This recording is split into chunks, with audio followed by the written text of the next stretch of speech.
तो hello everyone, welcome back to the channel. आज मैं कवर कराने वाली हूँ unit 4 of constitution of India. भाई बहुत इंपॉर्टेंट बात मेरे को भी पता चली कि सिलेबस हो चुका है चेंज इस ईयर का। तो यूनिट 4 का जो भी सिलेबस है वो ये सिलेबस है। इसकी वीडियो मैं लेकर आई हूँ। आई नो कल ही एग्जाम है और वीडियो अभी आपको मिल रही है। प्लीज प्लीज प्लीज इसे अपने सभी क्लासमेट्स को, बैचमेट्स को वीडियो को शेयर करो, क्योंकि आई नो आधे से ज्यादा बच्चों को नहीं पता है कि सिलेबस चेंज हो चुका है। वो पुराना वाला सिलेबस का पढ़ के चले जाएंगे। तो प्लीज हेल्प योर बैचमेट्स, इस वीडियो को उन तक पहुंचाओ। अपडेटेड जो सिलेबस है, यूनिट 4 का ही सिलेबस चेंज हुआ है, क्योंकि बाकी यूनिट्स का सिलेबस नहीं चेंज हुआ है। तो न्यू सिलेबस की ये वीडियो है। पहला टॉपिक हमारा आता है इलेक्शन प्रोविजन। इलेक्शन प्रोविजन क्या है? हमारी एक लीगल या फिर एक कॉन्स्टिट्यूशनल बॉडी है जो कि देखती है कि इलेक्शन कैसे हो रहे हैं। मतलब इलेक्शन जिस तरीके से होते हैं उन्हें रूल करती है। वो देखती है इलेक्शन सही तरीके से हो रहे हैं या फिर नहीं हो रहे हैं। तो ये हमारी एक ऐसी बॉडी है। So it generally refers to the legal or constitutional rule that governs how elections are conducted। तो यही चीज देखती है कि इलेक्शन कैसे कंडक्ट होते हैं। The exact meaning depends on the country's law or document being discussed। तो exact meaning जो है वो जो हमारा कंट्री का लॉ है या फिर डॉक्यूमेंट जो डिस्कस करे गए हैं उन चीज के बेसिस पर होता है। तो देख लेते हैं इलेक्शन प्रोविजन टिपिकली इसमें क्या क्या चीजें होती हैं। So it typically includes eligibility rules. पहली चीज जो इलेक्शन प्रोविजन देखता है कि कौन वोट कर सकता है, उनकी एज देखी जाएगी, 18 से अबव है, सिटीजनशिप देखी जाएगी, रेजिडेंसी देखी जाएगी। हु कैन कंटेस्ट इलेक्शन, कौन कौन इलेक्शन को मतलब इलेक्शन में खड़ा हो सकता है, उनकी क्वालिफिकेशन क्या है, डिस्क्वालिफिकेशन क्या क्या है। इलेक्शन एडमिनिस्ट्रेटिव, कौन सी अथॉरिटी इलेक्शन को कंडक्ट कराएगी, जैसे कि इलेक्शन कमीशन ऑफ इंडिया कराती है, फेडरल इलेक्शन कमीशन कराती है।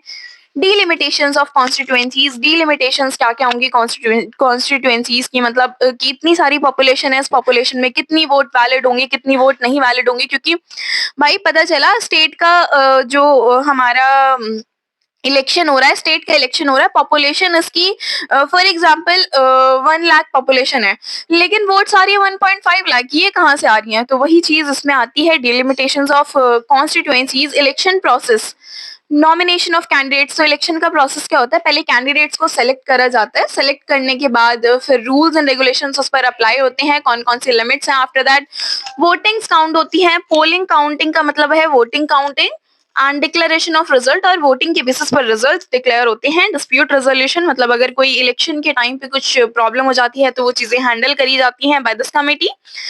Grounds for declaring on election invalid, तो अगर इलेक्शन इनवैलिड है तो वो चीजें डिक्लेयर करी जाएंगी। कोर्ट तक बात पहुंच रही है तो उस चीज को संभाला जाएगा। सो इलेक्शन प्रोविजन बेसिकली क्या है? एक रूल है जो इंश्योर करता है कि हमारे इलेक्शंस फ्री हो, फेयर हो और लॉफुल कवरिंग हो। मतलब कौन उन्हें वोट कर सकता है, कौन नहीं वोट कर सकता है, कैसे वोट्स काउंट होंगी, डिस्प्यूट्स कैसे रिजॉल्व होंगे। So now the composition of election commission of India. Election commission of India क्या है? हमारी एक कॉन्स्टिट्यूशनल बॉडी है which is responsible for conducting free and fair elections in India. तो इलेक्शन कमीशन ऑफ इंडिया क्या है? हमारी एक कॉन्स्टिट्यूशनल बॉडी है जो कि रिस्पॉन्सिबल है कि इलेक्शंस कैसे कंडक्ट होंगे, फ्रीली कंडक्ट हो। तो मेंबर्स कौन कौन से होते हैं हमारे इलेक्शन कमीशन में? तो ईसीआई मतलब इलेक्शन कमीशन ऑफ इंडिया में हमारे चीफ इलेक्शन कमिश्नर्स होते हैं और इलेक्शन कमिश्नर्स होते हैं। तो अब देख लेते हैं कॉन्स्टिट्यूशनल बेसिस इसका क्या है। आर्टिकल 324 में कॉन्स्टिट्यूशन ऑफ इंडिया जो है, आर्टिकल 324 में इसके बारे में बताया गया है, इलेक्शन कमीशन ऑफ इंडिया के बारे में। Provides for the appointment and composition of election commission. ये अपॉइंटमेंट बताती है कि इलेक्शन कमिश्नर्स जो है वो कैसे सेलेक्ट होंगे, वोट्स कैसे चूज होंगी। कंट्रोल क्या है हमारा, इलेक्शन जो ईसीआई है, इलेक्शन कमीशन ऑफ इंडिया है, उनके ऊपर क्या क्या कंट्रोल है, उनके ऊपर क्या क्या रिस्पॉन्सिबिलिटीज हैं, क्या क्या ड्यूटीज हैं। नेक्स्ट आता है हमारा अपॉइंटमेंट। अब ईसीआई हम अपॉइंट कैसे करते हैं? तो प्रेसिडेंट जो है इंडिया का वो अपॉइंट करता है हमारे election commissioner of election, chief election commissioner को और बाकी इलेक्शन कमिश्नर्स को। अपॉइंटमेंट जो है वो हमारे लॉज के बेसिस पर होती है, जो पार्लियामेंट ने लॉज बनाए हैं उन बेसिस पर कुछ क्राइटेरिया होता है। उस क्राइटेरिया के बेसिस पर हमारी जो चीफ इलेक्शन कमिश्नर है या फिर अदर इलेक्शन कमिश्नर्स हैं उनका अपॉइंटमेंट होता है। Status and power, chief election commissioner and election commissioner इन दोनों की इक्वल पावर होती है, इन दोनों के पास इक्वल पावर होती है, इक्वल सैलरीज होती है, इक्वल और इनका स्टेटस भी बिल्कुल सेम होता है। डिसीजंस जो होता है वो मेजॉरिटी के बेसिस पर लिया जाता है, ये अकेले डिसीजंस नहीं लेते हैं, मेजॉरिटी के बेसिस से डिसीजन लिया जाता है। So now security of tenure मतलब कितने साल तक इनकी टर्म रहती है? 6 साल तक एक वैलिड पीरियड होता है, या फिर अगर उनकी एज 65 तक पहुंच गई है तो हमें चेंज करना पड़ेगा। रिमूवल प्रोसेस क्या है चीफ इलेक्शन कमिश्नर को रिमूव करने का? तो चीफ इलेक्शन कमिश्नर जो है वो हमारा रिमूव हो सकता है बाय सुप्रीम कोर्ट जज, लेकिन इलेक्शन कमिश्नर जो है it can be removed on the recommendation of chief election commissioner. तो जो चीफ इलेक्शन कमिश्नर है वो तो हमारे सुप्रीम कोर्ट के जज उन्हें रिमूव कर सकते हैं। और बात करी जाए इलेक्शन कमिश्नर्स की, तो इलेक्शन कमिश्नर्स को चीफ इलेक्शन कमिश्नर्स रिमूव कर सकते हैं। अगर चीफ इलेक्शन कमिश्नर अपनी रिकमेंडेशन देंगे this person is not valid, तो वो लोग रिमूव हो सकते हैं। So now what are the powers of election commissioners of India? इनकी पावर्स क्या क्या होती हैं? पहली पावर हमारी आती है कॉन्स्टिट्यूशनल पावर। तो कॉन्स्टिट्यूशनल पावर हमारी डिराइव करी गई थी from article 324 of the constitution of India. 324 of constitution of India से ली गई हैं। तो ये हमें बताती है इसके अंदर यहाँ पर पावर है कि लोकसभा के इलेक्शन कैसे होंगे, वो ये चीज देखेंगे। हमारी जो ईसीआई है वो हैंडल करेगी Lok Sabha, Rajya Sabha, legislative assembly, president और वाइस प्रेसिडेंट के इलेक्शंस, ये सारी की सारी चीजें इनके कंट्रोल में होती हैं। तो इनके पास कॉन्स्टिट्यूशनल पावर है। दूसरी पावर की अगर बात करी जाए तो वो आती है एडमिनिस्ट्रेटिव पावर। एडमिनिस्ट्रेटिव पावर का मतलब क्या है कि यहाँ पर जो हमारे इलेक्टोरल रोल्स हैं उनकी प्रिपरेशन इन लोगों को करनी होती है, डिलिमिटेशंस लगानी है इलेक्शंस पर। So it delimitates and allocates of electoral constitution, appointment and control of election officials। election officials जो होते हैं उन्हें अपॉइंट करा जाता है। पूरी लिस्ट ये लोग फेच आउट करते हैं और कंट्रोल करते हैं उस पूरी चीज को। Recognition of political party, after the allocation political party recognize करी जाती है और उन्हें उनके इलेक्शंस का सिंबल उन्हें अलॉट कर दिया जाता है। रेगुलेटरी पावर्स कौन कौन सी हैं? रेगुलेटरी पावर्स में these enforce the model code of conduct की एक पर्टिकुलर स्ट्रक्चर बना रहे, कुछ डिसबैलेंस ना हो, सारी चीजें ने रेगुलेट करके चलनी है। So they have to regulate the campaigns और रैलीज, जो इलेक्शन के टाइम पे रैलीज और कैंपेन्स होती हैं कि वहां से कुछ डिस्प्यूट ना क्रिएट हो। So they have to monitor the election expenditure, election में जो खर्चा होगा वो सब इन्हें मॉनिटर करना है। पावर टू काउंट मेड और postpone election in case of mall practice. अगर कुछ ऐसी सिचुएशन आती है कि इलेक्शन पोस्टपोन हो रहे हैं तो वो भी ये लोग ही देखेंगे, ईसीआई ही हमारा देखेगा, इलेक्शन कमीशन ऑफ इंडिया। ये सारी चीज इनके हाथ में होती हैं। कॉसी जुडिशनल पावर की अगर बात करी जाए तो settlement of dispute relating to recognition of political parties, मतलब अगर कुछ ऐसी सिचुएशन आ जाती है जहां पर लड़ाई वाली सिचुएशन है कि पॉलिटिकल पार्टी रिकॉग्नाइज नहीं हो पा रही है, उन्हें इलेक्शन का सिंबल अलॉट नहीं हो पा रहा है। Advise and also they advise the president government on disqualification of legislation, मतलब अगर कोई लॉ है जो कि नहीं होना चाहिए तो वो उन चीजों पर भी एडवाइस करते हैं हमारी प्रेसिडेंट या फिर हमारी सरकार को। So now what are the functions of election commission of India? अब फंक्शंस क्या क्या हैं इलेक्शन कमीशन ऑफ इंडिया के? पहला फंक्शन हमारा आता है इलेक्टोरल फंक्शन। इलेक्टोरल फंक्शन का मतलब क्या है कि फ्री और फेयर इलेक्शन होंगे, इलेक्शन की नोटिफिकेशन सबके पास जाएगी, सबको पता चलेगा, रिजल्ट सबको पता चलेंगे। एडवाइजरी फंक्शन का मतलब क्या है कि एडवाइज करते हैं प्रेसिडेंट को कि कौन से मेंबर को डिस्क्वालीफाई करना चाहिए पार्लियामेंट में से, and they advise the governor disqualification of member of state legislator. तो गवर्नर को ये एडवाइस करते हैं कि स्टेट लेजिस्लेचर्स में से कौन सा मेंबर डिस्क्वालीफाई होना चाहिए। सुपरवाइजरी फंक्शंस क्या क्या होती हैं? That these monitor polling and counting process. Polling मतलब वोटिंग देखते हैं और उनका काउंटिंग प्रोसेस देखते हैं। वोटिंग को स्क्रीन करते हैं, इंश्योर करते हैं कि जो वोटिंग है वो प्रॉपर उसमें स्क्रीनिंग हो रही है, कुछ फेक वोट्स तो नहीं आ रही है। दोनों तरीके से एक ट्रांसपेरेंसी प्रोवाइड करते हैं, जितनी भी पार्टीज हैं उनमें ट्रांसपेरेंसी प्रोवाइड करते हैं। एडमिनिस्ट्रेटिव फंक्शंस क्या है? That they prepare and periodically revise electoral rolls. Electoral rolls को अच्छे से प्रिपेयर करते हैं, उन्हें रिवाइज करते हैं, लिमिटेशंस लगाते हैं, इलेक्टोरल कॉन्स्टिट्यूएंसीज लगाते हैं, अपॉइंट करते हैं और इलेक्शन के ऑफिशियल्स को अपॉइंट करते हैं और उनके ऊपर कंट्रोल देते हैं कि भाई आपको ये सारी चीजें मैनेज करनी है। Allots election symbols to political parties, सारी पॉलिटिकल पार्टीज को उनका सिंबल अलॉट कर दिया जाता है। Regulatory function regulates election campaigns and rallies. तो रेगुलेटरी फंक्शन में क्या है, अभी हमने पीछे पावर्स में भी ये पढ़ा था, कैंपेन्स और रैलीज को मॉनिटर करते हैं। इलेक्शन एक्सपेंडिचर मतलब कितना खर्चा हुआ है कैंडिडेट्स पर, उन सब चीज़ों को मॉनिटर करते हैं। ऑर्डर री-पोल्स और counting mandatory for election in case of mall practice, अगर कोई ऐसी सिचुएशन आ जाती है जब हमें दोबारा वोटिंग करनी है या फिर री-काउंटिंग की ज़रूरत है, तो उन चीज़ों का ऑर्डर ये लोग देते हैं। Electoral process in India. अब इलेक्टोरल प्रोसेस क्या है इंडिया में?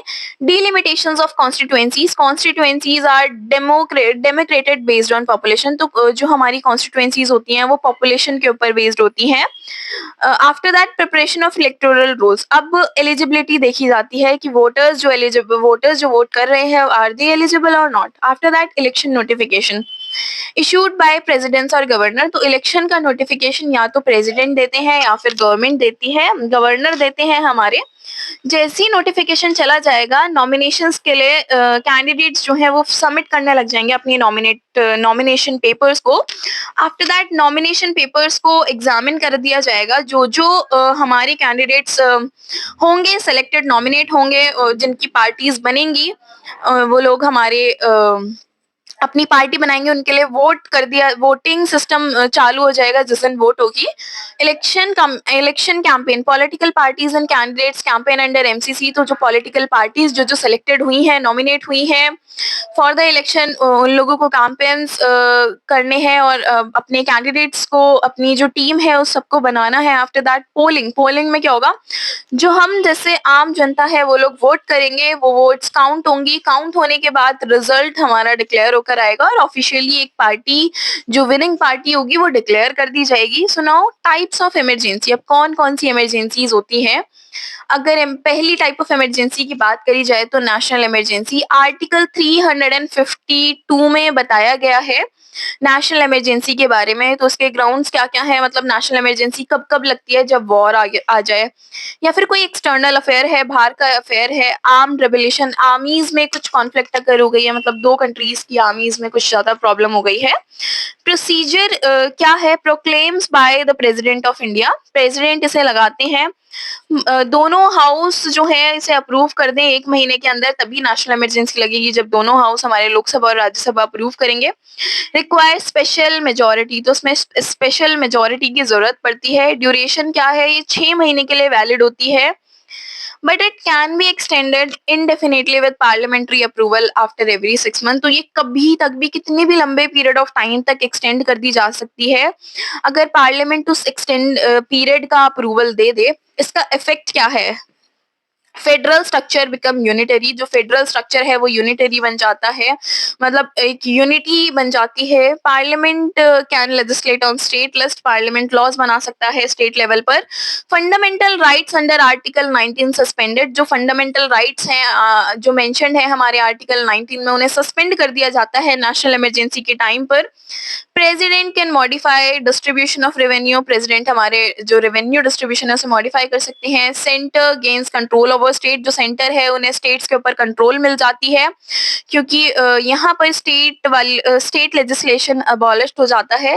दूसरी इमरजेंसी हमारे पास आती है स्टेट इमरजेंसी या फिर प्रेसिडेंट रूल, जिसे हम, जो कि आर्टिकल 356 में मेंशन्ड है। तो इसके ग्राउंड्स क्या-क्या है? Failure of constitutional machinery in state. मतलब अगर हमारी कॉन्स्टिट्यूशन मशीनरी स्टेट लेवल पर फेल हो गई है, मतलब जो स्टेट की गवर्नमेंट है वो अच्छे से काम नहीं कर पा रही है। State government can not be carried as per on the constitution. तो मतलब जैसे कॉन्स्टिट्यूशन में लिखा हुआ है उस तरीके से हमारी जो स्टेट गवर्नमेंट है वो चल नहीं रही है। तो उसका प्रोसीजर क्या होता है? It is proclaimed by president of India. President of India state emergency लगाता है, इसलिए हम इसे प्रेसिडेंट रूल भी बोलते हैं। Must be approved by parliament with in 2 months. 2 महीने के अंदर अंदर पार्लियामेंट इसे अप्रूव कर देना चाहिए, मतलब पार्लियामेंट को अप्रूव करना पड़ता है 2 महीने के अंदर। अगर उसने अप्रूव कर दिया तो स्टेट इमरजेंसी लग जाएगी। Based usually on governors reports. तो बेसिकली ये गवर्नर के रिपोर्ट के हिसाब से चलती है हमारी। 6 मंथ। तो इसका ड्यूरेशन क्या है? 6 महीने। It can be extended up to 3 years. मतलब देखो, नेशनल इमरजेंसी का भी जो ड्यूरेशन था वो 6 महीने था, लेकिन अगर पार्लियामेंट उसे अप्रूव कर दे तो वो कितने भी लंबे पीरियड के लिए चलती जाएगी। 6 महीने के बाद उसे बार बार अप्रूवल चाहिए, लेकिन ये इसका टाइम जो है वो 6 महीने का ही है, लेकिन हम इसे 3 साल तक एक्सटेंड कर सकते हैं।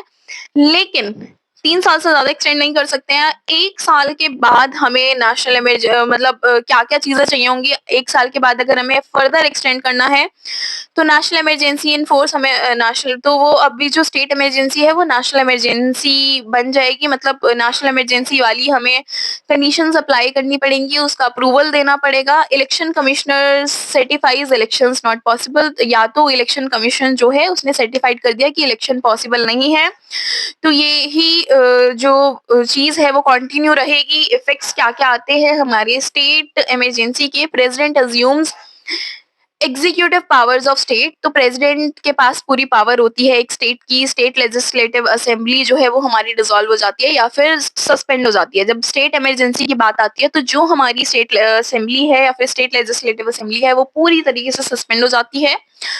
Parliament make laws for the state, अभी पहले स्टेट लेजिस्लेटिव बॉडी बना रही थी स्टेट के लिए लॉज, लेकिन अभी पार्लियामेंट बनाएगा लॉज स्टेट के लिए। High court power remains unaffected, तो हाई कोर्ट की जो पावर्स है वो अनअफेक्टेड रहती हैं। अगर आपको स्टेट इमरजेंसी बहुत ज्यादा अच्छे से समझ आ जाएगा अगर आपने वो मूवी देखी है, इंदिरा गांधी के ऊपर एक मूवी आई थी, इमरजेंसी नाम से एक मूवी आई थी, if you have watch that movie. Next is your financial emergency, article 360 में ये मेंशन है फाइनेंशियल इमरजेंसी। ग्राउंड्स क्या है इसके, थ्रेट टू फाइनेंशियल स्टेबिलिटी और क्रेडिट ऑफ इंडिया, मतलब अगर फाइनेंशियली प्रॉब्लम है इंडिया में, कुछ ऐसी प्रॉब्लम आ गई है तो हम फाइनेंशियल इमरजेंसी लगाते हैं। तो इसका प्रोसीजर क्या है, proclaimed by the president, president ही से लगाता है अप्रूव, मतलब पार्लियामेंट इसे 2 महीने के अंदर अप्रूव कर देना चाहिए। अगर हमें फाइनेंशियल अगर प्रेसिडेंट को फाइनेंशियल इमरजेंसी लगानी है तो जो पार्लियामेंट है उसे 2 महीने के अंदर वो फाइनेंशियल इमरजेंसी को अप्रूव करना होगा। सिंपल मेजोरिटी रिक्वायर्ड, तो इसमें सिंपल मेजोरिटी की जरूरत पड़ती है। इसका ड्यूरेशन क्या है, कॉन्टिन्यूज इंडेफिनिटली अंटिल रिवोक, तो ये चलती रहती है जब तक हम इसे बंद ना करें। बाकियों का जो टेन्योर था वो 6 मंथ्स था। नेशनल इमरजेंसी को हम बार बार 6 महीने के बाद, 6 महीने के बाद इसे बार बार चालू कर सकते हैं। अगर स्टेट की बात करें तो 3 साल तक एक्सटेंड हो सकती है, लेकिन 1 साल के बाद उसे स्ट्रिक्टली कुछ चीजों को फॉलो करना पड़ेगा, अडॉप्ट करना पड़ेगा। लेकिन यहाँ पे ये इंडेफिनिटली टाइम तक चलती रहेगी जब तक हम इसे ना बंद करें। इसके इफेक्ट्स क्या हैं, centre can direct state on financial matters, तो सेंटर जो है वो स्टेट को कंट्रोल कर सकती है फाइनेंशियल मैटर्स पे। सैलरीज कम हो सकती हैं गवर्नमेंट एम्प्लॉयज की, अगर फाइनेंशियली कंट्री को प्रॉब्लम है तो जो गवर्नमेंट एम्प्लॉयज हैं उनकी सैलरीज को कम कर दिया जा सकता है। जजेस include supreme and high court, तो उसमें गवर्नमेंट एम्प्लॉयज हो गए, जजेस हो गए।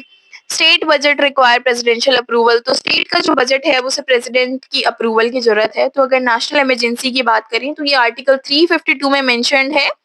मैक्सिमम लिमिट, मतलब इसकी कोई लिमिट नहीं है, कभी तक भी हम इसे चालू कर सकते हैं। 6 महीने के बाद इसे एक प्रोवोकेशन चाहिए होता है।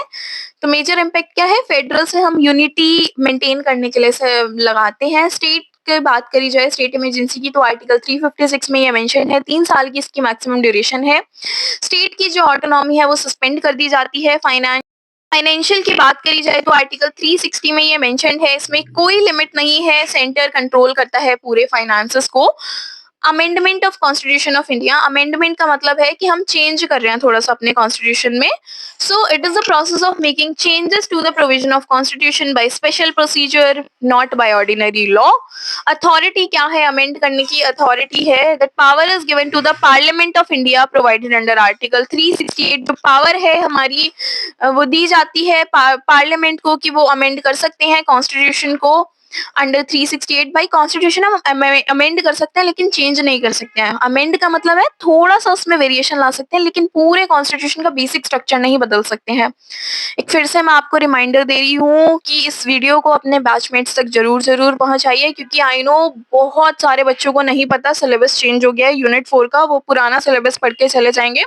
सो प्लीज शेयर दिस वीडियो और कमेंट में बताना अपने रिव्यूज इस वीडियो को लेके।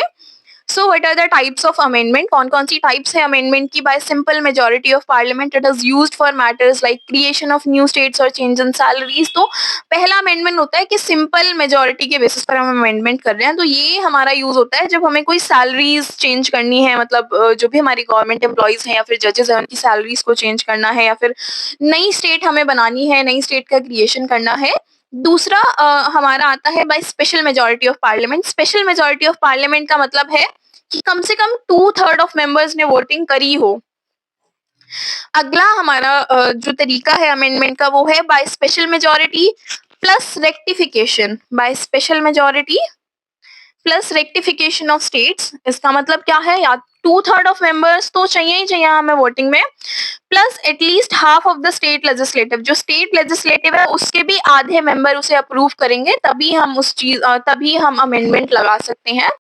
सो now what is the procedure of amendment. अब अमेंडमेंट का प्रोसीजर क्या है कि पहले तो बिल इंट्रोड्यूस होता है, तो वो जो बिल है हमारा वो किसी भी हाउस में इंट्रोड्यूस हो सकता है, या तो अपर हाउस या फिर लोअर हाउस, राज्यसभा या फिर आपका लोकसभा, किसी में भी उसे इंट्रोड्यूस कर सकते हैं।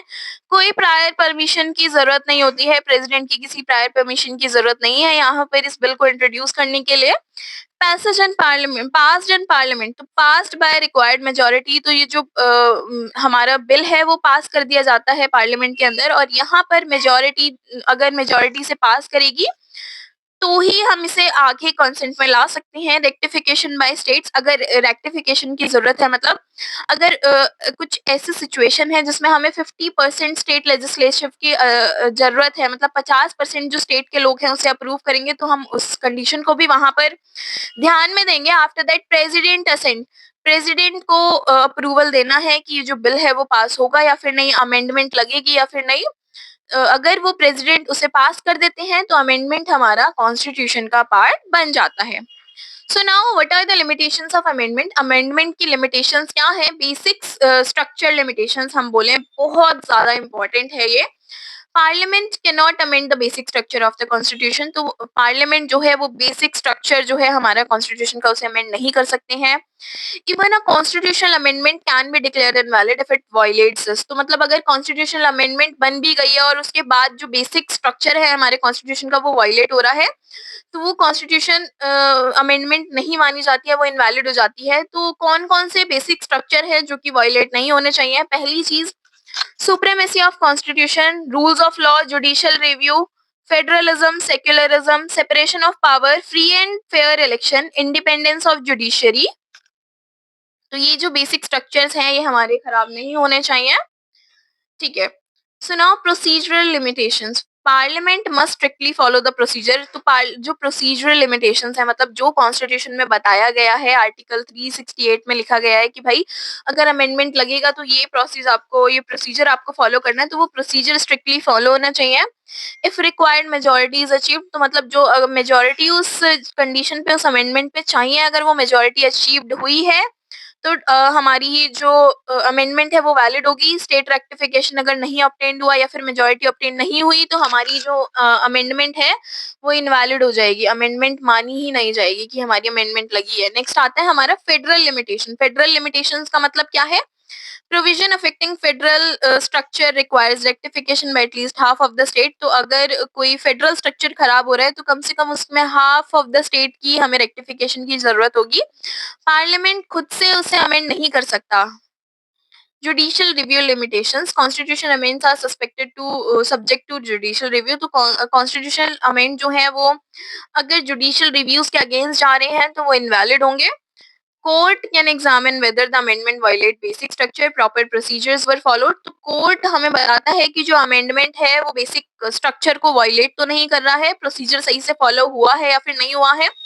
तो अमेंडमेंट के टाइम हमें जुडिशियल रिव्यू की जरूरत होती है। इम्प्लाइड लिमिटेशंस, इम्प्लाइड लिमिटेशंस मतलब parliament can not destroy the identity of constitution, parliament हमारी कॉन्स्टिट्यूशन की आइडेंटिटी को डिस्ट्रॉय नहीं कर सकता है।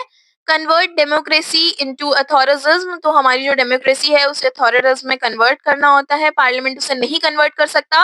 अगर ऐसी सिचुएशन हो गई तो हमारी जो अमेंडमेंट लगी है वो इनवैलिड हो जाएगी। तो अमेंडमेंट की पावर का मतलब ये नहीं होता कि हम कॉन्स्टिट्यूशन को रीराइट कर दें, अमेंडमेंट का मतलब होता है हम कॉन्स्टिट्यूशन में थोड़ा सा सिचुएशन के हिसाब से चेंज ला रहे हैं, अगर अप्रूवल है, अगर वो बेसिक स्ट्रक्चर को वायलेट नहीं कर रहा।